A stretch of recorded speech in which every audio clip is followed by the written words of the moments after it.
ఆ మాటలు కన్నా ఎవరైనా వింటే ఇప్పుడు కరెక్ట్గా అవి ప్లే చేసి చూస్తే జగన్ కరెక్ట్గా చెప్పినాడు, అబ్బా మనమే మోసపోయినాం పొరపాటున అని చెప్పి ఈరోజు ప్రతి ఇంట్లో కూడా ఖచ్చితంగా చర్చ జరగాల్సిందే.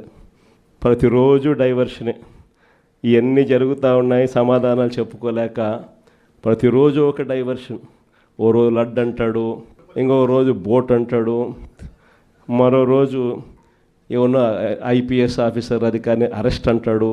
కరెంటు బిల్లులు షాక్ కొట్టే విధంగా అప్పుడే పెరిగిపోతున్నాయి అని చెప్పి మళ్ళీ ఆ టాపిక్ నుంచి డైవర్ట్ చేసేందుకు ఇంకొకటి ఆయన చేసిన లిక్కర్ స్కాములు మనం ఇంకొకటి మీద లిక్కర్ స్కాములు రుద్ది ఇంకొక లిక్కర్ స్కామ్ అరెస్ట్ అని చెప్తాడు.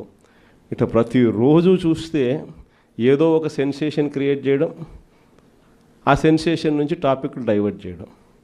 ఇంతకుముందు రోమన్ రాజులు చేసేవాళ్ళు, ప్రజల్లో వ్యతిరేకత, రోమన్ రాజుల మీద వ్యతిరేకత ఎక్కువగా వస్తూ ఉండేది అని